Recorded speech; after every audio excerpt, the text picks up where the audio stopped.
ক্ষমতাচ্যুত আওয়ামী লীগ সরকারের সাবেক সমাজ কল্যাণ মন্ত্রী ও সংসদ সদস্য নুরুজ্জামান আহমেদকে গ্রেপ্তার করেছে পুলিশ। আরপিএমপি উপ পুলিশ কমিশনার শিবলি কায়সার জানান, বৃহস্পতিবার রাত 8:30টার দিকে রংপুর নগরীর সেন্ট্রাল রোডের এক আত্মীয়ের বাসা থেকে তাকে গ্রেপ্তার করা হয়। তার বিরুদ্ধে বৈষম্য বিরোধী ছাত্র আন্দোলনে হামলা, হত্যা ও হত্যা চেষ্টার অভিযোগ সহ একাধিক মামলা রয়েছে। এছাড়া রংপুরে বৈষম্য বিরোধী আন্দোলনে মাহমুদুল হাসান মুন্না নিহতের ঘটনাতেও সাবেক মন্ত্রী ও তার ছেলে সহ 128 জনের বিরুদ্ধে মামলা করা হয়েছে। গত বছর 29 আগস্ট আদালতে মামলাটি করেন মুন্নার বাবা আব্দুল মজিদ।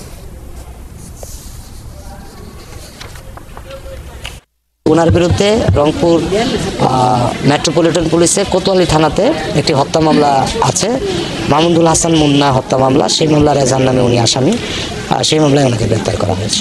আমাদের কাছে একটি মামলায় আছে, এখন অন্য কোনো মামলা যদি থেকে থাকে সেগুলো আমরা খতিয়ে দেখছি, তো সেই অনুযায়ী ব্যবস্থা নেব আর কি।